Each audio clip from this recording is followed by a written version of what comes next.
رحم اللہ من کر الفاتحہ۔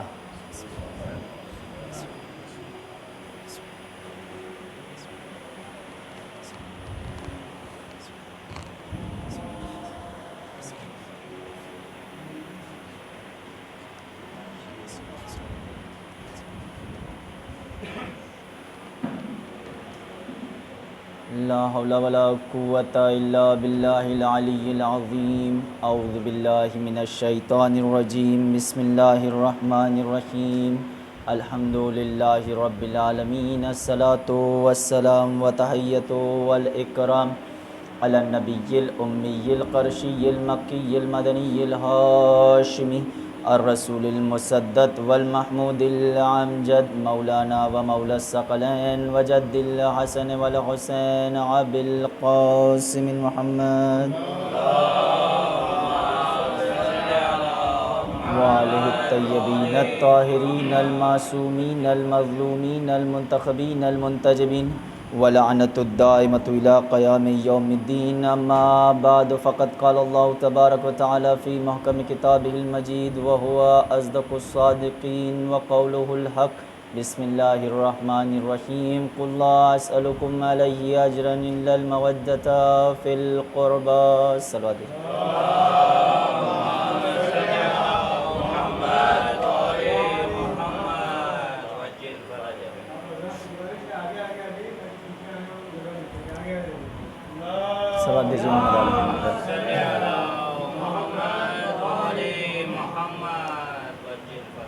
کل ہماری اور آپ کی گفتگو اس مقام پر تمام ہوئی تھی کہ رسول نے ارشاد فرمایا کہ 3 ایسے گروہ ہوں گے کہ جنہیں خداوند عالم جن کے ذریعے سے جو ہے آتش جہنم کو روشن کرے گا۔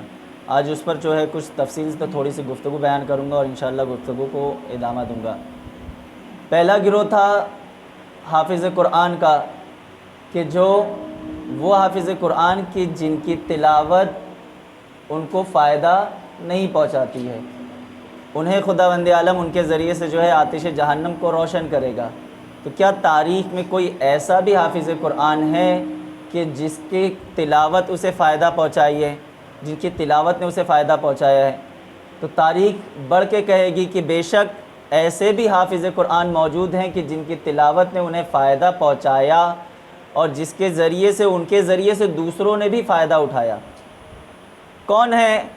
ہم اور آپ بہتر جانتے ہیں اور سنتے رہتے ہیں کہ جب کربلا میں جناب حبیب کی سرحان امام آئے تھے تو امام نے یہ جملہ کہا تھا کہ پالنے والے میں گواہی دیتا ہوں کہ یہ میرا بچپن کا دوست ہے، یہ حافظ قرآن ہے، میں گواہی دیتا ہوں کہ یہ شب و روز جو ہے قرآن کی تلاوت کیا کرتا تھا، یہ فقیہ ہے، یہ قاری قرآن ہے، یہ قرآن کی شب و روز تلاوت کیا کرتے تھے، ایسی تلاوت کیا کرتے تھے کہ ان کی تلاوت نے انہیں ایسا فائدہ پہنچایا کہ اپنے وقت کے امام کو انہوں نے پہچانا اور ان پر اپنی جان کو قربان کیا۔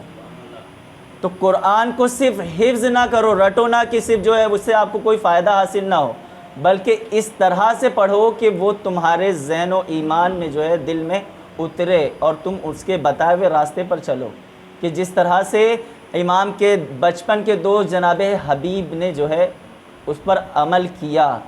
وہ بھی حافظ قرآن تھے، قرآن کی تلاوت کیا کرتے تھے، مگر ہم نے کل بیان سنا کہ جو ہے کچھ ایسے تھے کہ جن کی تلاوت انہیں کوئی فائدہ نہیں پہنچا رہی تھی، حافظ قرآن تھے، مگر خدا آواز رسول آواز دے رہے ہیں کہ ان کے ذریعے سے جو ہے خدا آتش جہنم کو روشن کرے گا۔ لیکن وہ حافظ قرآن کی جن کی تلاوت انہیں فائدہ پہنچائے گی، خداوند عالم انہیں سیدھا جو ہے جنت میں داخل کرے گا۔ ایک صلوات دیجیے محمد آل محمد پر۔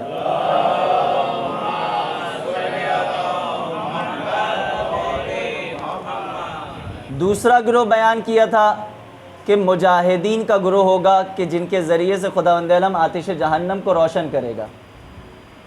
کون مجاہد؟ کہ جو دل میں جو ہے مال غنیمت کی لالچ رکھ کر یا جو ہے صرف دنیا والوں کے سامنے اپنی شجاعت کا مظاہرہ کرنے کے لیے میدان میں آتے ہیں، ایسے مجاہدوں کے ذریعے سے جو ہے خداوند عالم آتش جہنم کو روشن کرے گا۔ کیا تاریخ کے منظر میں، تاریخ کے صفوں میں ایسے بھی مجاہد ہیں کہ جو باقاعدہ صرف اور صرف راہ خدا میں جہاد کرتے ہوں؟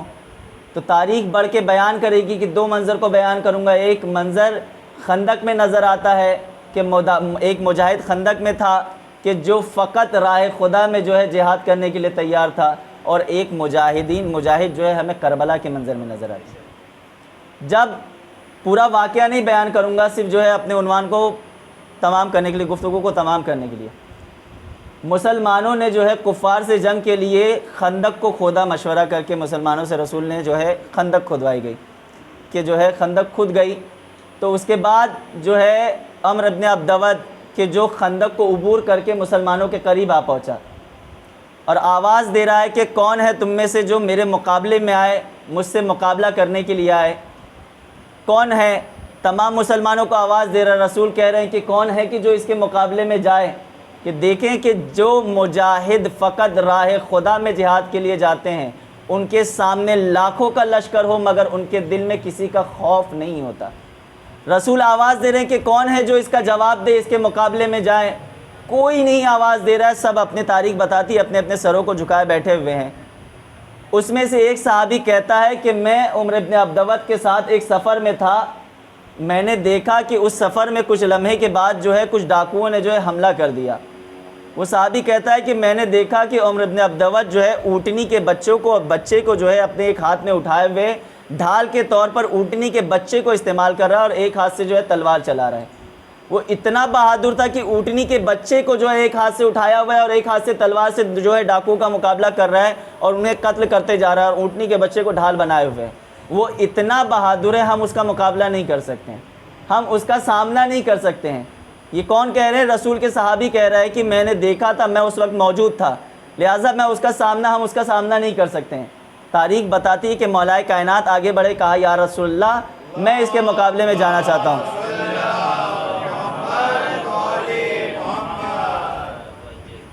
میں اس کے مقابلے میں جاؤں گا۔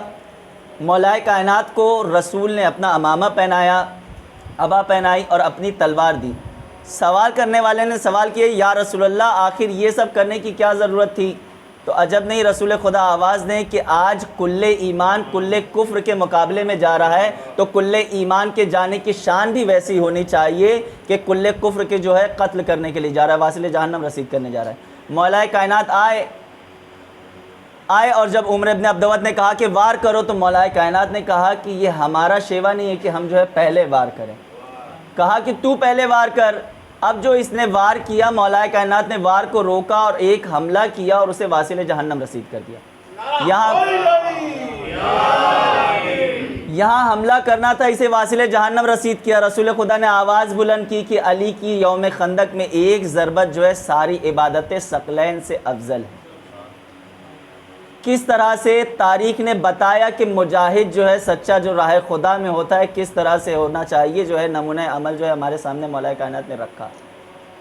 ہم نے اور آپ نے کربلا میں بھی دیکھے کہ مجاہد کیسے ہونے چاہیے، کس طرح کے، کہ جہاں کربلا میں لاکھوں کا مجمع ہے، لاکھوں کی فوج ہے، وہاں چند مٹھی بھر سپاہی جو کربلا میں امام حسین کے ساتھ تھے، انہیں معلوم تھا کہ انہیں یہاں پر شہید کیا جائے گا، وہ یہاں پر شہید ہو جائیں گے، یہاں سے وہ واپس لوٹ کر نہیں جانے والے ہیں۔ کسی کے دل میں جو ہے مال غنیمت کی لالچ نہیں تھی۔ یزید کے فوج میں جتنے بھی آئے ہوئے تھے سب جو ہے کسی نہ کسی لالچ کے تحت آئے ہوئے تھے کہ یہاں پہ ہمیں اتنا مال غنیمت ملے گا۔ کوئی حکومت رے کی لالچ میں آیا تھا تو کوئی جو ہے کسی اور حکومت کی لالچ میں آئے ہوئے تھے۔ ان کے دل میں لالچ تھی، اس لیے وہ آئے ہوئے 72 افراد سے بھی خوف کھا رہے تھے کہ جب کوئی ایک میدان میں آتا تو ان کے دل میں خوف پیدا ہو جاتا، کبھی فوجیں ادھر بھاگتی تھی کبھی ادھر بھاگتی تھی۔ کیوں؟ کیونکہ ان کے دل میں لالچ تھی، وہ راہ خدا میں جہاد کے لیے نہیں آئے تھے، مگر جو 72 تھے وہ راہ خدا میں انہیں معلوم تھا کہ شہید ہونے والے ہیں، شہادت ان کے مقدر ہے، وہ یہاں سے واپس نہیں جانے والے ہیں۔ مگر تاریخ نے بتایا کہ ان کے ماتھے پر شکن تک نہیں تھی، ان کے دل میں خوف نہیں تھا، بلکہ وہ شکر ادا کرتے ہوئے نظر آ رہے تھے۔ اور روایت یہ بھی بتاتی کہ جب امام حسین نے کہا کہ میں چراغ بجھائے دیتا ہوں، اگر تمہیں کسی کو جانا ہے تو چلے جاؤ، مگر ان سب نے اپنے گردنوں پر تلوار رکھ کے بتایا کہ مولا اگر ہمیں موت آ جائے اور ہمیں پھر زندہ کیا جائے تو تب بھی ہم اپنی جان آپ پر قربان کرنے کے لیے تیار ہیں۔ تو مجاہد ایسے ہونے چاہیے کہ جو فقط جو ہے راہ خدا میں جہاد کریں۔ جو ایسے مجاہد ہوں گے یقین جانے کہ خداوند عالم انہیں سیدھا جو ہے جنت میں داخل کرے گا۔ لیکن جو راہ میدان میں جائیں گے جہاد کے لیے، نام ہوگا کہ خدا کے لیے، خدا کے لیے ہم لڑنے جا رہے ہیں، مگر دل میں مال غنیمت کی لالچ ہوگی یا کسی اور چیز کی لالچ ہوگی، وہ مجاہد جو ہے جنت میں نہیں جائیں گے۔ انہیں جو ہے خدا رسول کی حدیث رسول نے کل بیان کیا کہ جو ہے ان کے ذریعے سے خداوند عالم آتش جہنم کو روشن کرے گا۔ ایک صلوات دیجیے محمد آل محمد پر۔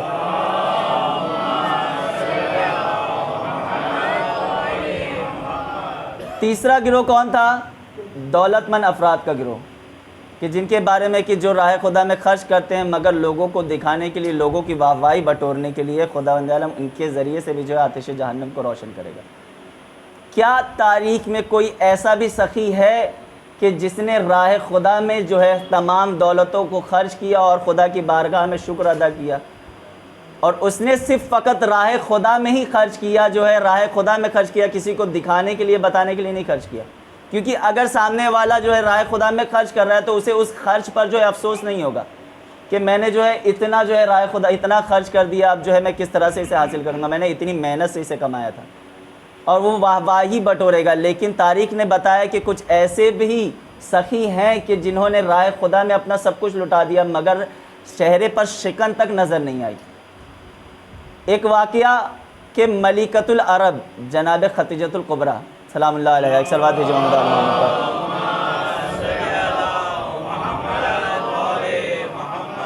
کہ دیکھا اسلام کو میری دولت کی ضرورت ہے،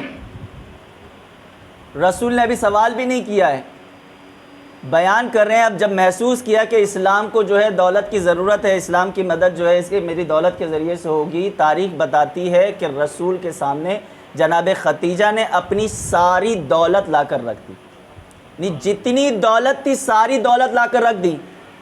تاریخ میں ملتا ہے کہ اتنی دولت تھی کہ جب رسول خدا کے درمیان میں وہ دولت آئی جناب خدیجہ اور رسول خدا کے درمیان میں، تو اتنی دولت تھی کہ رسول خدا جناب خدیجہ کو نہیں دیکھ پا رہے تھے، نہ جناب خدیجہ رسول خدا کو دیکھ پا رہی۔ ملکۃ العرب تھی نا، اتنی دولت ساری موجود ہو گئی، کہا یا رسول اللہ اسے جو ہے راہ خدا میں خرچ کر دیں۔ ایک بار یہ تصور نہیں کیا کہ میں آگے کی زندگی کس طرح سے گزاروں گی، میں کیسے جو ہے آگے زندگی بسر کروں گی، میرا کھانا پینا یہ کس طرح سے چلے گا، میری بچی جو ہے کس طرح سے زندگی گزارے گی۔ ملکۃ العرب تھی، اتنے عیش و آرام سے رہنے والی، خیال کرتی کہ میری اب تک میں اتنی بہترین زندگی گزاری تھی، اگر ساری دولت جو ہے لٹا دوں گی تو میں آگے کی زندگی کیسے گزاروں گی۔ مگر تاریخ نے بتایا ساری دولت لٹا دی، جناب خدیجہ نے شکر کا سجدہ ادا کیا، حتیٰ کہ وہ وقت بھی جناب خدیجہ نے دیکھا کہ ان کو فاقہ کرنا پڑا۔ شیخ ابو طالب نے آپ نے سنا ہوگا کہ جناب خدیجہ کو فاقہ کرنا پڑا، پتے کھا کر وقت گزر رہے تھے، زندگی گزر رہی تھی، مگر کہیں یہ نظر نہیں آیا کہ جناب خدیجہ نے اوف کیا کہ میں کہاں ملکۃ العرب تھی، میں جو ہے آپ کے پاس آنے کے بعد جو ہے میں نے اپنی دولت لٹا دی اور مجھے اس کا یہ اجر مل رہا ہے کہ مجھے فاقہ کرنا پڑ رہا ہے، ساری دولت لٹا دی مگر اوف نہیں کیا، پتے کھا کر وقت گزار رہی ہیں۔ کتنی بہترین زندگی تھی، مگر کوئی جگہ نہیں ملتا کہ انہوں نے اوف کیا، بلکہ شکر کا سجدہ ادا کرتی تھی، اور اسی فاقے کی وجہ سے جناب خدیجہ کی وفات ہوئی تھی، لیکن کہیں نہیں ملتا کہ انہوں نے اوف کیا تھا۔ ایک اور تاریخ ایک اور واقعہ بیان کرتی ہے کہ کربلا میں بھی ایک بہت بڑے بزنس مین جو امام کے ساتھ تھے، جو بہت بڑے تاجر تھے، جناب کون تھے جو کربلا میں جو امام کے ساتھ تھے، جو تاجر تھے، بہت بڑے بزنس مین تھے؟ بالکل، جو تاجر تھے جناب زہیر کین، حتیٰ کہ جو ہے جناب زہیر کین جو ہے آگاہ گواہی دیں گے کہ جناب زہیر جو تھے بہت بڑے تاجر تھے، بہت بڑے بزنس مین تھے، بہت بے شمار ان کے پاس دولت تھی۔ جب امام نے ان کے پاس پیغام بھیجا تھا اپنے پاس بلانے کے لیے تو انہوں نے انکار کر دیا تھا کہ میرا جنگ سے کیا واسطہ ہے، میں کیا کروں گا جنگ پہ جا کر، میں جو ہے میرا جو ہے سارا کام جو ہے تجارت ہی ہے، میرے جنگ سے مجھے کوئی واسطہ نہیں ہے۔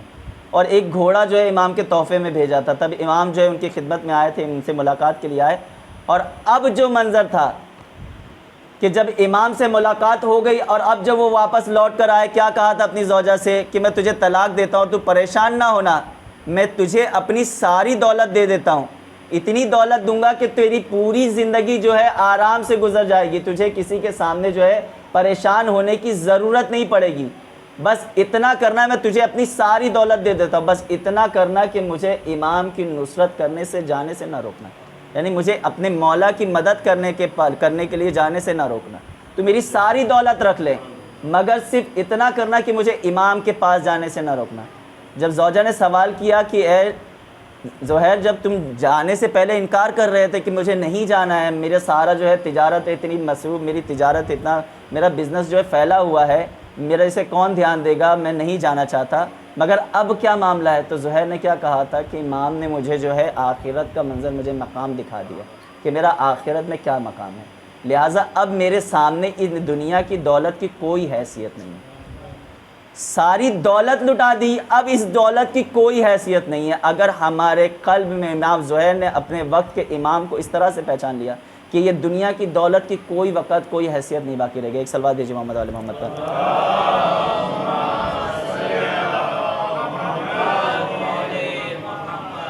اگر ہم اور آپ راہ خدا میں 1 روپیہ بھی خرچ کریں تو اس خلوص کے ساتھ کریں کہ اس پر آفسردہ نہیں ہونا چاہیے، یا یہ نہ سوچ کر کریں کہ ہم دنیا کو دکھانے کے لیے کر رہے ہیں۔ اگر وہ عمل آپ نے لاکھوں خرچ کر دو اور یہ سوچ کر کرو کہ جو ہے لوگ میری تعریف کریں گے، تو یقین جانو کہ اس سے آپ کا کوئی فائدہ حاصل نہیں ہونے والا ہے۔ وہ دولت جو آپ نے لاکھوں خرچ کی ہے، رائے خدا میں بھی خرچ کی ہے، لیکن یہ سوچ کر کی کہ لوگ تمہاری تعریف کریں گے، اس سے تمہیں کوئی فائدہ نہیں حاصل ہونے والا۔ لیکن اگر تمہارے دل میں خلوص ہوگا، تم 1 روپیہ بھی راہ خدا میں خرچ کرو گے تو وہ تمہارا عمل تمہاری جنت کا باعث بنے گا۔ ہمارے اور آپ کے 90 امام محمد تقی علیہ السلام ارشاد فرماتے ہیں،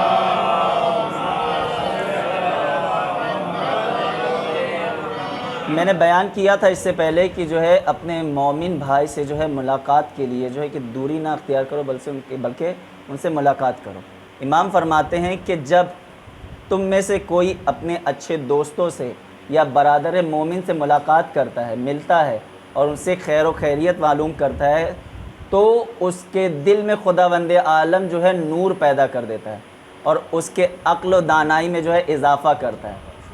جائی کہ وہ تمہاری ملاقات جو ہے چند لمحے کی کیوں نہ ہو، یعنی کچھ ہی وقت کی کیوں نہ ہو، مگر وہ تمہاری ملاقات تمہارے برادر مومن سے جو ہے تمہارے دل میں نور کا باعث بنتی ہے، تمہارے عقل میں اضافے کا باعث بنتی ہے۔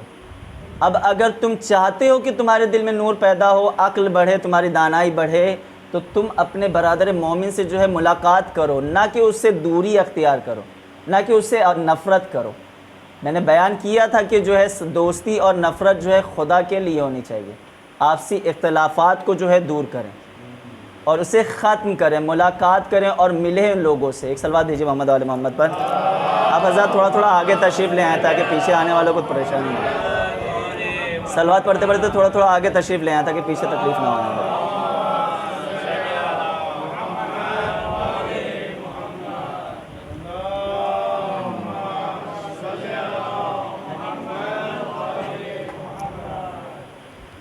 تاریخ بتاتی ہے کہ بنی اسرائیل میں ایک عابد شخص تھا جو سالہ سال عبادت کیا کرتا تھا، بہت زیادہ عبادت کرتا تھا، مسلسل جو ہے عبادت کیا کرتا تھا۔ اس نے ایک دن جو ہے خداوند عالم کی بارگاہ میں دعا کی کہ پالنے والے مجھے بتا کہ میرا مقام کیا ہے، اگر میری عبادتیں تیری بارگاہ میں قبول ہو گئی ہیں تو میں اور زیادہ جو ہے بہترین طریقے سے تیری عبادت کروں گا، لیکن اگر میری عبادتیں تیری بارگاہ میں قبول نہیں ہوئی ہے تو میں اور خلوص کے ساتھ اور زہد و تقوی کے ساتھ جو ہے تیری عبادت کو انجام دوں گا۔ تاریخ بتاتی ہے کہ خواب میں اسے جو ہے اس کا جواب ملا، جب وہ کہ خداوند عالم کی بارگاہ میں تیری کوئی عبادت قابل قبول نہیں ہے، خدا کی بارگاہ میں تیرے کوئی نیک اعمال موجود نہیں ہے۔ اس نے سوال کیا کہ میں سالہ سال عبادت میں مصروف رہتا ہوں، میں سالہ سال روز میں عبادتیں کرتا ہوں، آخر میری عبادت کیوں قبول نہیں ہے؟ تو آواز آئی کہ اے عابد، تو جب بھی عبادت کرتا تھا تو لوگوں کو اس سے آگاہ کرتا تھا، لوگوں کو تو اپنی عبادت کے بارے میں بیان کرتا تھا، لہٰذا خدا کی بارگاہ میں تیری کوئی عبادت قابل قبول نہیں ہے۔ اب وہ جب صبح بیدار ہوا بہت پریشان ہوا، پھر اس نے دعا کی کہ پالنے والے اب میں کیا کروں یا کس طرح سے عمل بجا لاؤں کہ تو جو ہے مجھے معاف کر دے اور تیری بارگاہ میں میری عبادت قابل قبول ہو۔ تو پھر دوسرے دن اسے خواب دیکھا کہ تو جب عبادت کو انجام دے تو فقط جو ہے تیرے دل میں خلوص پروردگار یعنی اللہ کی طرف جو ہے تیرا رجوع جو ہے، تیرا دل صرف فقط اللہ کی طرف ہونا چاہیے. تو دوسروں کو دکھانے کے لیے عبادت مت انجام دے. تو سالہ سال عبادت کرتا تھا مگر تو دوسروں کو اس سے آگاہ کرتے جاتا تھا، دوسروں کو اس سے آگاہ کرتا تھا، بتاتا تھا کہ تو کتنی عبادتیں کیا کرتا ہے. مگر اب تو جب عبادت کر تو جو ہے چاہیے کہ جو اللہ کے لیے عبادت کر. پھر جو ہے دوسرے دن سے وہ عبادت میں مصروف ہوا، لیکن پھر اس نے خواب میں دیکھا کہ پھر اسے کسی نے بیان کیا، خواب میں دیکھا کہ اسے پر کوئی کہہ رہا ہے کہ اگر تو چاہتا ہے کہ تجھے خداوند عالم جو ہے جہنم میں نہ ڈالے، دوزخ میں نہ ڈالے، اپنے آپ کو محفوظ رکھنا چاہتا ہے تو روزانہ اپنے نسوں کے رگوں کے مطابق جو ہے رگوں کے مقدار کے مطابق صدقہ دیا کر. یعنی تیرے جسم میں جتنی رگیں ہیں اس کے مقدار کے مطابق جو ہے صدقہ دیا کر. اب وہ عابد جو ہے پریشان ہو گیا، کہنے لگا پالنے والے تو جانتا ہے کہ میں مفلس ہوں، غریب ہوں، میرے پاس اتنی دولت نہیں ہے کہ میں اپنے رگوں کے مطابق جو ہے صدقہ دے کروں، اس کی مقدار کے مطابق صدقہ دوں. تو آواز آئی کہ خداوند عالم اپنے بندوں کو ایسی تکلیف دیتا ہی نہیں ہے کہ جو اسے برداشت نہ کر سکے. یعنی ان کی قوت سے زیادہ خداوند عالم کبھی انہیں تکلیف میں مبتلا نہیں کرتا، جتنا وہ برداشت کر سکتا ہے اتنا ہی تکلیفوں میں مبتلا کرتا ہے. تو پالنے والے میں کس طرح سے صدقہ دوں؟ آواز آئی کہ 360 مرتبہ یا 368 مرتبہ شاید ہے، یا جہاں تک میرے ذہن میں ہے کہ جو ہے 360 مرتبہ جو ہے اس ذکر کی تلاوت کیا کر. کہا پالنے والے کون سا ذکر؟ ہم اور آپ تسبیحات اربع میں جو ہے تیسری رکعت میں اسے پڑھا کرتے ہیں، سبحان اللہ والحمد للہ ولا الہ الا اللہ واللہ اکبر ولا حول ولا قوت الا باللہ. اس کے آگے جو ہے اتنا سا یہ اور جو ہے ولا حول ولا قوت الا باللہ. 360 مرتبہ روزانہ اس ذکر کی تلاوت کیا کر تو تیرے ہر ایک کلمے کے بدلے ہر نس کے برابر جو ہے تیرا وہ صدقہ ہے. اب وہ کہتا ہے کہ میں بہت خوش ہوا. کہا پالنے والے تو مجھے اس سے زیادہ پڑھنے کی تاکید کرتا، میں اس سے زیادہ پڑھ سکتا تھا. پھر آواز آئی کہ تو اس سے جتنا زیادہ پڑھے گا اتنا تیرے عمل میں جو ہے اضافہ ہوتا جائے گا، تیرے اجر میں اضافہ ہوتا چلے جائے گا. ایک بہترین اور بہت آسان عمل ہے، کوئی مشکل عمل نہیں ہے. کتنی آسان دعائیں ہم اور آپ روزانہ نماز میں پڑھتے ہیں. آپ اگر سفر کے دوران بھی ہو چلتے چلتے اس دعا کو پڑھ سکتے ہیں، اس کلمے کو چلتے چلتے پڑھ سکتے ہیں، کوئی مشکل عمل نہیں ہے. سبحان اللہ والحمد للہ ولا الہ الا اللہ واللہ اکبر ولا حول ولا قوت الا باللہ. فقط اتنا ہے. اس ذکر کو انجام دیں، خداوند عالم آپ کو اس کا اجر عطا کرے گا. یہ آپ کی رگوں کا صدقہ ہے، رگوں کی مقدار کے برابر آپ کے لیے جو صدقہ ہے. اگر آپ کے عمل نہیں قبول ہیں تو پھر بھی جو ہے اس میں یہ اضافہ کرے گا اور آپ کے دل میں خلوص کو پیدا کرے گا. ایک صلوات بھیجیں محمد وعلی محمد پر.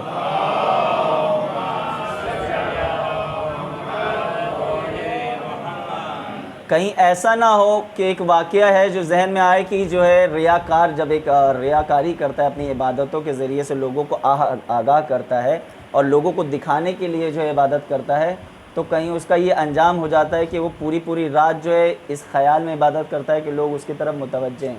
لیکن جب خیال آتا ہے تب دیکھتا ہے کہ ایک واقعہ جو ہے پند تاریخ میں ملتا ہے کہ ایک عابد شخص تھا جو بہت عبادت کرتا تھا، لیکن لوگوں کو دکھانے کے لیے وہ عبادتیں کیا کرتا تھا. کہ دیکھیں کہ اگر عبادت جو ہے یہ سوچ کر کرتے ہیں کہ ہم دوسروں کو دکھائیں، دوسروں کو جو ہے اس سے آگاہ کریں، اور ریاکاری جو ہے ہماری عبادت میں شامل ہوتی ہے. وہ ہمیشہ جو ہے دوسروں کو دکھانے کے لیے عبادت کرتا تھا، عبادت میں مشغول رہتا تھا، بہت عبادتیں کرتا تھا اور فقط ہمیشہ دوسروں کو دکھاتا تھا. ریاکاری تھی اس کی عبادت میں شامل اور وہ یہ جانتا تھا. ایک دن اس نے خیال کیا کہ میں جو ہے اتنے مہینوں سے اتنے سالوں سے جو ہے دوسروں کو دکھانے کے لیے عبادت کر رہا ہوں، آج جو ہے میں فقط اللہ کے لیے عبادت کرتا ہوں. اب وہ ارادہ کر کے جو ہے کہ اس نے کہا کہ یہ فلاں مسجد ہے جو بہت ویران ہے، وہاں کوئی آتا جاتا نہیں ہے. فلاں جو ہے محلے میں ایک مسجد ہے بہت ویران رہتی ہے، وہاں کوئی آتا جاتا نہیں ہے. جب جو ہے رات ہو جائے گی، لوگوں کی چہل پہل ختم ہو جائے گی، تب میں اس مسجد میں جاؤں گا اور آج میں فقط جو ہے اللہ کے لیے عبادت کروں گا. پند تاریخ کی جلد 1 میں جو ہے یہ واقعہ موجود ہے. کہ فقط جو ہے اللہ کے لیے یہ عبادت کروں گا، جو ہے اللہ کے لیے عبادت کروں گا۔ وہ شخص کہتا ہے کہ جب رات گزری، رات ہو گئی، جو ہے لوگوں کا آنا جانا ختم ہو گیا، تو جو ہے وہ مسجد میں پہنچا، اس ویران مسجد میں پہنچ گیا، عبادت کرنا شروع کیا۔ اب وہ عبادت کرنا جیسے ہی شروع کیا تو اسے محسوس ہوا کہ جو ہے مسجد کا دروازہ کھلا۔ اب جو نیت تھی کہ فقط اللہ کے لیے عبادت کروں گا، صرف اللہ کے لیے آج عبادت کرنا ہے، جب مسجد کا دروازہ کھلنے کی آواز سنائی دی تو اب وہ اس کی عبادت کا جو ہے معاملہ تبدیل ہو گیا۔ اب وہ اور خلوص کے ساتھ اور زیادہ تجوید کے ساتھ قراتیں کر رہا ہے اور عبادت کرنے میں مشغول ہو گیا کہ جو ہے شکر ہے خدا کا کہ جو ہے اس محلے والے مجھے نہیں جانتے تھے کہ میں کتنا متقی ہوں، کتنا عبادت گزار ہوں، لہٰذا یہاں کے لوگوں کو بھی یہاں پہ کوئی آ گیا جو مجھے دیکھے گا تو اب یہ اس محلے والوں کو بھی خبر ہو جائے گی کہ میں کتنا عبادت گزار ہوں، کتنا متقی ہوں۔ اب وہ اور خلوص کے ساتھ عبادت، پوری رات، تاریخ بتاتی ہے کہ پوری رات وہ عبادتیں کرنے میں مصروف تھا۔ اب جب صبح کی روشنی نمودار ہوئی، اب جب وہ پلٹ کر لوٹا کہ چلے اب اپنے گھر کی طرف، تو اس نے دیکھا کہ ایک کتا جو ہے اس دروازے کے پاس رات کی بارش کی وجہ سے، جو ہے رات میں طوفان تھا، بارش ہو رہی تھی، کہ جس کی وجہ سے وہ یہاں آ گیا، تو اس کی آہٹ تھی کہ جس کی وجہ سے اس نے افسوس جتایا اور اپنے سر کو پیٹ کر کہنے لگا کہ وائے ہو مجھ پر کہ میں نے پوری رات اپنی عبادتیں جو ہے اس کتے کے لیے انجام دے دی۔ یعنی دل میں خیال تھا کہ کوئی بندہ مومن آ گیا، کوئی آ گیا جس نے مجھے دیکھ لیا، اور میں پوری رات عبادت کرتا رہ گیا اس خیال میں کہ جو ہے شاید یہ جو ہے مجھے دیکھ لے گا اور جو یہاں کے لوگوں کو بھی خبر ہو جائے گی۔ تو کہیں ایسا نہ ہو کہ ہماری عبادتیں بھی اس صفوں میں شمار ہو جائیں کہ ہم جو ہے دوسروں کو دکھانے میں مشغول ہو جائیں۔ آپ 2 رکعت عبادت خدا میں مصروف کریں، 2 رکعت نماز ادا کریں اور خلوص کے ساتھ ہوگی تو وہ آپ کی کامیابی کی باعث ہے۔ پڑھ دیجیے محمد و آل محمد پر آواز بلند۔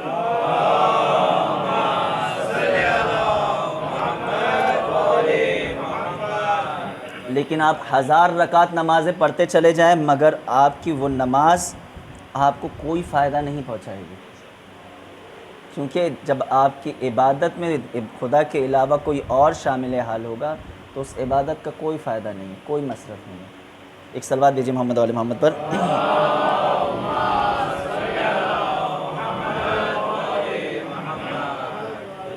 ہمارے اور آپ کے 5ویں امام، امام محمد باقر علیہ السلام،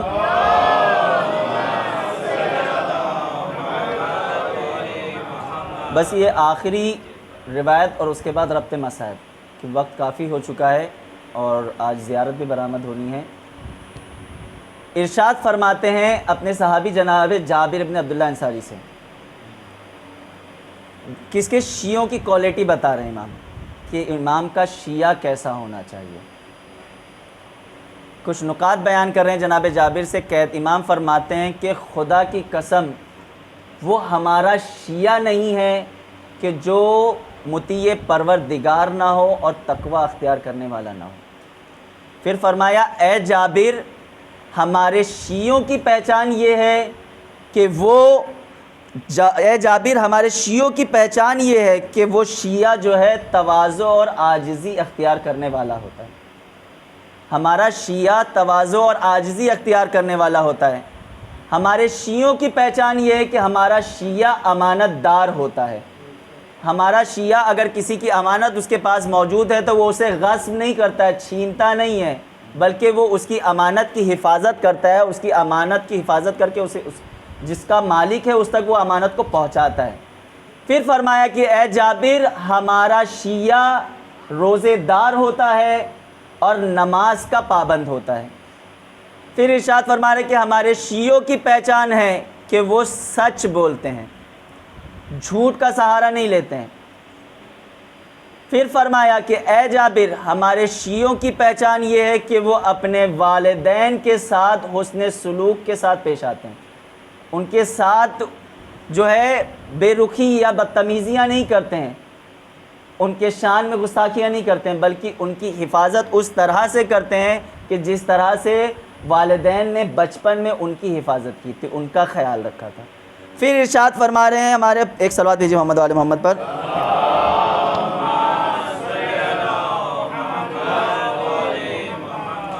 پھر فرما رہے ہیں کہ ہمارا شیعہ وہ ہوتا ہے کہ جو حق کے ساتھ ہوتا ہے اور مظلوموں کی حفاظت کرنے والا ہوتا ہے۔ پھر فرمایا کہ ہمارا شیعہ وہ ہوتا ہے کہ جو زیادہ سے زیادہ ذکر خداوند عالم کرتا ہے. ہمارا شیعہ وہ ہوتا ہے کہ جو زیادہ سے زیادہ قرآن کی تلاوت کرتا ہے. ہمارا شیعہ، پھر امام فرما رہے ہیں کہ اے جابر، ہمارا شیعہ وہ ہوتا ہے کہ جو تنگ دست پڑوسیوں، مقروضوں اور یتیموں کی حمایت کرنے والا ہوتا ہے، ان کی مدد کرنے والا ہوتا ہے، ان کا حق چھیننے والا نہیں ہوتا ہے. یعنی جو اپنے پڑوسیوں کا خیال رکھتا ہے، ان کی مدد کرتا ہے، ان کی جو ہے ہیلپ کرتا ہے، یتیموں کی مدد کرتا ہے، مقروضوں کے قرض کو ادا کرتا ہے، یہ ہمارے شیعوں کی پہچان ہے. اصول کافی جلد 4 اور صفحہ نمبر جو ہے 75 میں یہ روایت موجود ہے پانچویں امام کی، کہ ہمارے شیعوں کی یہ پہچان ہے. پانچویں امام شیعوں کی کوالٹی بتا رہے ہیں کہ ہمارے شیعوں میں کیا کیا کوالٹی پائی جاتی ہے. یہ کوالٹی کہ شیعہ کون ہوتا ہے؟ شیعہ جو ہے تقوی و عاجزی اختیار کرنے والا ہوتا ہے، اپنے والدین کی خدمت کرنے والا ہوتا ہے، ان کے ساتھ جو ہے حسن سلوک برتاؤ کرنے والا ہوتا ہے، سچ بولنے والا ہوتا ہے، حق کا ساتھ دینے والا ہوتا ہے، زیادہ سے زیادہ ذکر خداوند عالم کرنے والا ہوتا ہے، زیادہ سے زیادہ قرآن کی تلاوت کرتا ہے. ہم اور آپ دیکھیں کیا ہمارے اندر یہ کوالٹی موجود ہے؟ امام فرما رہے ہیں کہ ہمارا شیعہ جو ہے امانت دار ہوتا ہے، وہ دوسروں کے حق کو غصب نہیں کرتا ہے، وہ امانتوں کی حفاظت کرتا ہے. ہم دیکھیں کہ کیا ہم اور آپ کے اندر، ہمارے اندر یہ کوالٹی ہے؟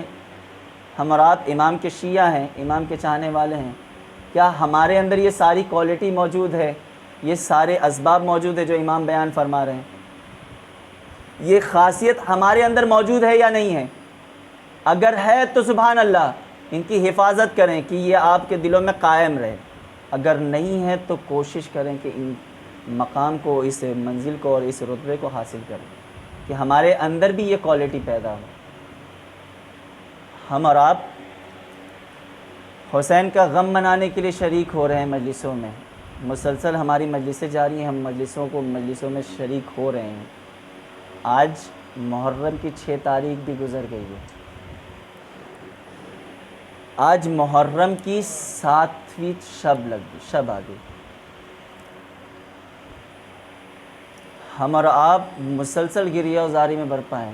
ہم سالوں انتظار کرتے ہیں کہ محرم آئے اور ہم جو دل کھول کے مظلوم کربلا پر آنسو بہائیں اور ان کی ماں کو ان کا پرسہ پیش کریں.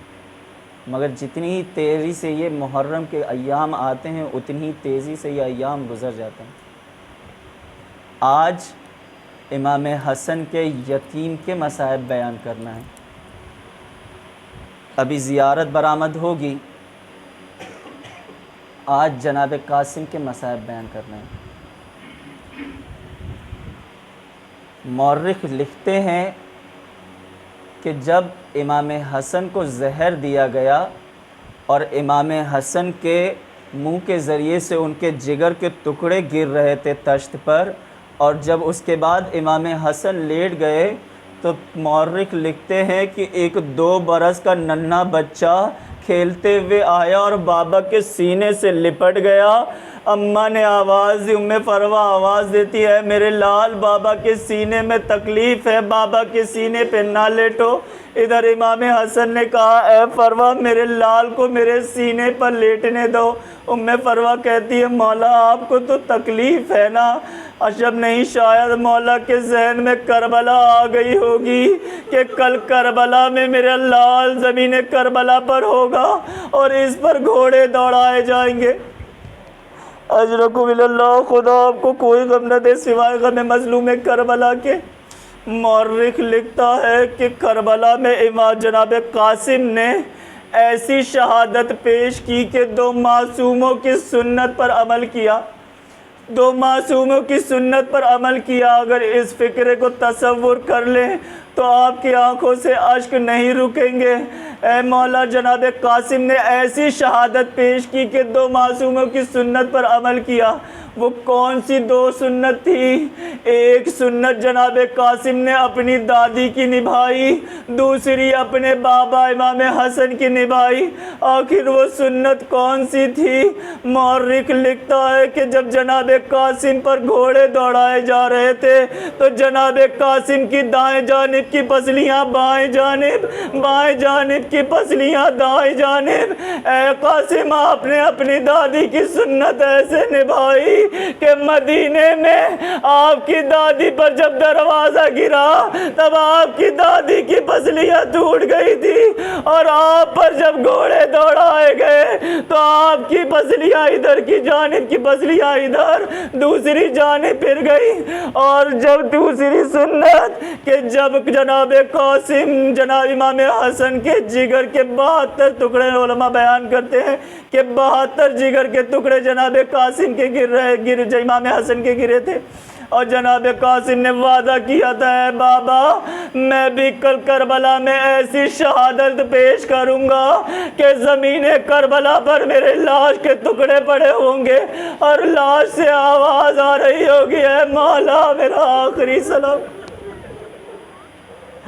اجرکم اللہ، خدا آپ کو کوئی غم نہ دے سوائے غم مظلوم کربلا کے۔ الغرض شام شب عاشور ایک بی بی اپنے بچے سے کہہ رہی ہے، میرے لال میں فقط آپ کے لیے کربلا آئی ہوں، آپ کے وعدہ بابا نے مجھ سے وصیت کی تھی کہ جب میرا بھائی سفر پر جائے تو میرے لال کو ضرور لے جانا، میرے لال کو ضرور بھیجنا۔ اے قاسم دیکھو، میں خاندان اہل بیت میں سے نہیں ہوں، میں بھی آ کر آئی ہوں، اے قاسم کل میرے دودھ کی لاج رکھ لینا۔ مورخ لکھتا ہے کہ صبح عاشور نمودار ہوئی، جناب ام فروہ جناب زینب سے کہتی ہے، اے شہزادی ایسا محسوس ہوتا ہے کہ کوئی بچہ زارو قطار گریہ کر رہا ہے، نہ جانے کون بچہ گریہ کر رہا ہے۔ مقتل مورخ بیان کرتے ہیں کہ جب ام فروہ خیمے کے باہر آئی، آ کر دیکھا کہ جناب قاسم اپنے سر کو جھکائے ہوئے گریہ کر رہے ہیں۔ ام فروہ تڑپ گئی، ہے میرے لال کیا بات ہے، آخر تم کیوں گریہ کر رہے ہو؟ ایک مرتبہ کہا ہے، اے اماں چچا مجھے میدان میں جانے کی اجازت نہیں دے رہے، اے اماں چچا میدان میں جانے کی اجازت نہیں دے رہے۔ جب بھی میں اجازت کے لیے جاتا ہوں چچا یہ کہہ کر منع کر دیتے ہیں، اے میرے لال قاسم تم تو میرے بھائی کی نشانی ہو، میں تمہیں کیسے اجازت دے دوں؟ اے میرے لال تم میرے بھائی کی نشانی ہو۔ ایک مرتبہ ام فروہ نے کہا، اے بیٹا قاسم تمہیں یاد ہے تمہارے بابا نے تمہیں ایک تعویذ باندھی تھی اور کہا تھا، اے بیٹا قاسم جب مصیبتوں میں گر جاؤ اور کوئی راستہ نظر نہ آئے تو اس تعویذ کو کھول کے دیکھ لینا، تمہیں حل مل جائے گا۔ اے میرے لال قاسم میں نہیں سمجھتی کہ اس سے بھی بڑی مصیبت کوئی ہو سکتی ہے۔ اب جو قاسم نے تعویذ کو کھولا، اے مولا اتنا چاہتے تھے کہ میرا لال کربلا میں میرے بھائی پر قربان ہو، آپ اپنے بچوں کو تعویذ اس لیے باندھتے ہیں کہ ان کی حفاظت ہو سکے، مگر امام حسن نے اپنے بچے کو تعویذ اس لیے باندھی کہ شہادت کی اجازت مل جائے۔ اجرکم اللہ، خدا آپ کو کوئی غم نہ دے سوائے غم مظلوم کربلا کے۔ میں آج جناب قاسم کے تفصیل سے مصائب بیان کروں گا، دل کھول کے مولا حسن کو ان کے یتیم کا پرسہ پیش کیجئے۔ اب جو جناب قاسم نے تعویذ کو کھولا اور جیسے ہی تعویذ کو پڑھنا شروع کیا، اب جو تعویذ کو پڑھ لیا تو چہرے پہ ایک مسکان آ گئی۔ اللہ اللہ، یہ شوق شہادت کہ یہ 13 برس کا بچہ کہ جس میں اجازت کے لیے خط لکھا ہوا تھا وہ خط پڑھ کے مسکرانے لگا۔ مورخ لکھتے ہیں کہ اب جو قاسم حسین کے پاس جا رہے ہیں تو انداز بدلا ہوا ہے، چچا کی خدمت میں آئے، آ کر کہتے ہیں، چچا اب آپ مجھے منع نہ کر سکیں گے۔ اے چچا اب آپ مجھے منع نہ کر سکیں گے۔ مورخ لکھتا ہے کہ جناب قاسم نے کہا ہے چچا یہ میرے بابا نے مجھے تعویذ پہنائی تھی، اس میں بابا کا خط موجود ہے۔ اب جو بھائی کے خط کو دیکھا آنکھوں سے لگایا، خط کو پڑھنا شروع کیا۔ اے میرے بھائی حسین، جب کربلا میں تم مصیبت میں گر جانا میں تو موجود نہ ہوں گا، میری طرف سے میرے لال قاسم کو میدان میں بھیج دینا۔ اب شہید مظلوم کربلا نے جنت البقیع کی طرف رک کر کے کہا آئے میرے بھائی نے اس عالم غربت میں مجھے یاد اجرکم اللہ، خدا کو کوئی غم نہ دے سوائے غم مظلوم کربلا کے۔ مورخ لکھتا ہے کہ جب امام نے خط پڑھ لیا تو دونوں چچا بھتیجوں نے آپس میں باہیں ڈالے، زاروں قطار گریا کرنے لگے۔ میرا خیال ہے کہ مظلوم کربلا سوچ رہے ہوں گے کہ ہر شہید کے لاشے پر گھوڑے دوڑائے جائیں گے، مگر ان کی شہادت کے بعد مگر قاسم وہ شہید ہے کہ جن کی زندگی میں ان کے لاشے پر گھوڑے تو مورخ لکھتے ہیں کہ دونوں اتنا روئے کہ غش کھا کر گر گئے۔ اب جب کوئی بے ہوش ہوتا ہے تو انہیں کس طرح سے جگایا جاتا ہے؟ پانی ڈال کر جگایا جاتا ہے نا، مگر خیموں میں تو پانی نہ تھا۔ روایت بیان کرتی ہے کہ جناب زینب یہ منظر دیکھ کر اتنا روئی کہ جناب زینب کی آنکھوں کے آنسو مظلوم کربلا کے چہرے پر گرے، مولا عباس کی آنکھوں کے آنسو جناب قاسم کی آنکھوں پر گرے۔ اب جو گھر سے افاقہ ہوا، مظلوم کربلا نے کہا ہے میرے لال میں تمہیں جنگ کے لیے تیار کروں گا، میں آپ کو تیار کروں گا۔ امام حسین نے جناب قاسم کو زیرہ پہنانا شروع کی، جناب قاسم کو زیرہ پہنانا شروع کی، مگر جناب قاسم جسم میں بہت کمزور تھے، بہت پتلے دبلے تھے، زیرہ برابر نہیں آ رہی تھی۔ دوسری زیرہ چیک کیا، دوسری زیرہ پہنائی، مگر وہ بھی صحیح سے نہیں آئی۔ امام حسین زیرہ پہناتے جا رہے ہیں مگر جناب قاسم کو زیرہ برابر نہیں آ رہی ہے۔ آپ جانتے ہیں کہ زیرہ کیوں پہنائی جاتی ہے کہ جب جنگ میں تیر چلے تو یہ زیرہ روک لے، جب تلوار کا وار ہو تو یہ زیرہ روک لے۔ جناب قاسم علی کے پوتے تھے نا، کہا ہے چچا مجھے زیرہ نہ پہنائے، میں ایسے ہی میدان میں جاؤں گا۔ جب زیرہ ہوتی ہے تو گھوڑے اگر دوڑتے ہیں تو وہ زیرہ گھوڑے کی ٹاپوں کو روک لیتی ہے، مگر جناب قاسم اتنے کمزور تھے کہ کوئی زیرہ نہیں آ رہی تھی۔ اے چچا مجھے زیرہ نہ پہنائے، میں ایسے ہی جاؤں گا۔ ایک مرتبہ امام حسین نے جناب قاسم کو امامہ پہنایا، امامہ باندھا اور گریبان کو چاک کر دیا۔ امام جناب قاسم نے کہا ہے چچا گریبان کیوں چاک کیا؟ کہا یہ یتیموں کی نشانی ہوتی ہے، اس لیے گریبان کو چاک کیا ہے کہ شاید لعین ترس کھا جائے کہ یہ بچہ یتیم ہے اور تمہیں پانی پلا دے۔ اجرکم اللہ۔ اے مولا آپ کی شہادت کے بعد تو جناب سکینہ کا بھی دامن جل گیا تھا، مگر سکینہ پر تو کوئی رحم کھانے والا نہ تھا۔ جناب سکینہ پر تماچے لگائے جا رہے تھے، کانوں سے گوشوارے چھینے جا رہے تھے۔ اجرکم اللہ۔ الغرض جناب قاسم کو امام نے گھوڑے پر سوار کیا، رخصت کر دیا۔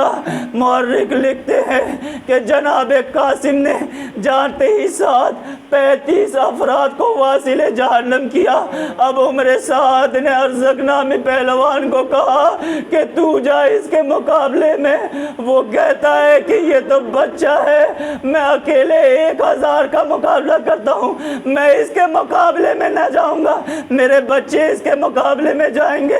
پہلا بچہ آیا، جناب قاسم نے اسے واصل جہنم کیا۔ دوسرا بچہ آیا، اسے بھی واصل جہنم کیا۔ اب جب جب سارے بچوں کو واصل جہنم کیا تو ارزق کو جلال آ گیا. اب وہ میدان میں آیا کہ اب میں اس کے مقابلے میں جاؤں گا. اب جیسے ہی وہی مقابلے کے لیے آیا نا، امام حسین نے دعا کے لیے ہاتھ بلند کر دیے. پالنے والے میرا قاسم بہت پیاسا ہے، وہ سیراب کرنے والا. اے پالنے والے میرے قاسم کو کامیابی عطا. اجرکم اللہ، خدا آپ کو کوئی غم نہ دے سوائے غم مظلوم کربلا کے. آج امام حسن کو ان کے یتیم کا پرسہ پیش کرنا ہے. دل کھول کے گریا کرے اور مولا کو پرسہ پیش کرے. اب جو وہ مقابلے میں آیا، جناب قاسم نے اسے بھی واصل جہنم کیا. اب جو عمر سعد نے دیکھا کہ یہ اس طرح سے قابو میں نہیں آئے گا، کہا ایک ساتھ مل کر حملہ کرو، ایک ساتھ مل کر حملہ کرو. 13 برس کا ننھا قاسم کب تک مقابلہ کرتے؟ ہر طرف سے وار ہونے لگا مگر جناب قاسم لڑتے جا رہے ہیں. مقتل لکھتا ہے، روایت راوی بیان کرتا ہے کہ ایک لعین نے پیچھے سے جناب قاسم کے سر پہ گرز مارا. اب قاسم گھوڑے پر سنبھل نہ سکے. اے چچا میرا آخری سلام قبول کیجئے، اے چچا میرا آخری سلام قبول کیجئے. اب جو زین سے زمین پر آئے، امام حسین کھڑے ہوئے منظر دیکھ رہے تھے نا. لعین نے چاہا کہ حسین کو اور پریشان کرے. اب دیکھیں کہ کس طرح سے جناب قاسم کا لاشا پامال ہوا، کس طرح سے جناب قاسم کے لاشا پامال ہوا. اس لعین نے جناب قاسم کے بالوں کو پکڑا، سر کو تن سے جدا کرنا چاہتا ہے. ایک مرتبہ حسین ذوالجناح پر سوار ہوئے، اس طرح سے میدان کربلا میں آئے کہ جیسے شیر حملہ کرنے کے لیے آتا ہے. اب جو فوجوں نے دیکھا کہ حسین اس جلال کے ساتھ آ رہے ہیں، حملہ کرنے آ رہے ہیں، ساری فوجیں بھاگنے لگی. ادھر کی فوجیں ادھر، ادھر کی فوجیں ادھر. جناب قاسم ہر جب گھوڑوں کی ٹاپوں پہ اے چچا میری مدد کے لیے آئیے، اے چچا میری مدد کے لیے آئیے، اے چچا میری مدد کے لیے. مورخ لکھتا ہے کہ جناب قاسم کا قد اتنا کم تھا کہ گھوڑے تک ان کا پیر نہیں پہنچ رہا تھا. مگر جب گھوڑوں کی ٹاپوں سے جناب قاسم کا لاشا پامال ہوا تو اتنا پھیل چکا تھا کہ حسین کے قد کے برابر. اجرکم اللہ، خدا آپ کو کوئی غم نہ دے سوائے غم مظلوم کربلا کے. الغرض حسین جناب قاسم کے لاشے کے قریب پہنچے. مورخ لکھتا ہے کہ جناب قاسم کا لاشا اتنا پامال ہوا تھا کہ کربلا کی زمین پر جناب قاسم کے جسم کے حصے بکھرے ہوئے تھے. امام حسین نے اپنی ردا کو پھیلایا. مورخ بیان کرتے ہیں کہ امام حسین جناب قاسم کے لاشے کو اس طرح سے اپنے ردا میں رکھ رہے تھے کہ جیسے مالی صبح کو پھول توڑ توڑ کر بٹورتا ہے، اس طرح سے مظلوم کربلا قاسم کے لاشے کو اٹھا اٹھا کر ردا میں رکھ رہے تھے. اے میرے لال مجھے معاف کرنا کہ تیرا چچا تیری مدد کو نہ آ سکا. اے میرے لال مجھے معاف کرنا کہ تیرا چچا تیری مدد کو نہ آ سکا. اجرکم اللہ، خدا آپ کو کوئی غم نہ دے سوائے غم مظلوم کربلا کے. بس آخری 2 فکرے مصائب کے، آخری 2 فکرے. الغرض جناب قاسم کے لاشے کو حسین گٹری بنا کر کمر کو جھکائے ہوئے خیمے کی طرف بڑھ رہے ہیں. ام فروہ نے کہا اے شہزادی میرا قاسم نظر نہیں آ رہا ہے، میرا قاسم نظر نہیں آ رہا ہے. امام تو گئے تھے قاسم کو لانے، میرا قاسم نظر نہیں آ رہا ہے. ام فروہ خیمے میں چلی گئی.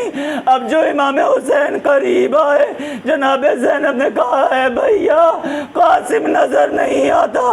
اب جو امام حسین نے اپنی ردا کو زمین پر رکھ کر کھولا، اے زینب یہ ہے قاسم، خیال رہے اماں نہ دیکھنے پائے.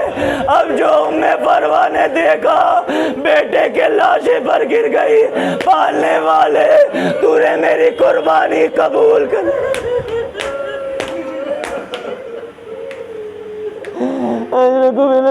خدا کو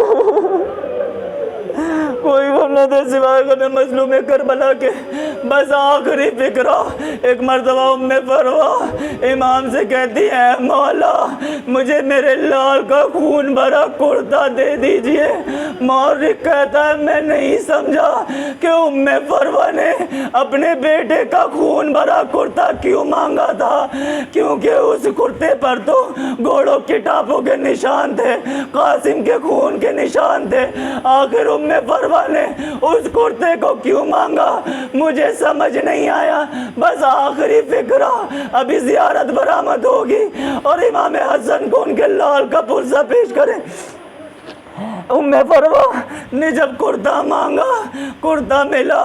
مورخ لکھتا ہے کہ میں اس وقت نہ سمجھا جب 11 محرم کو اہل حرم کو لوٹا گیا، میں اس وقت بھی نہ سمجھا کہ فروا نے آخر حسن کے کرتا کیوں مانگا۔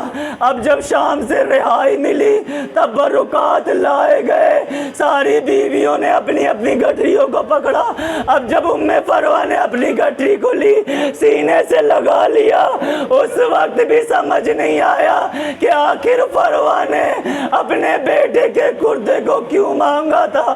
مورخ لکھتے ہیں کہ جب یہ قافلہ مدینے پہنچا اب میں نے دیکھا کہ ام فروا کہتی ہیں میرے اونٹ کو جنت البقیع لے چلو، میرے اونٹ کو جنت البقیع لے چلو۔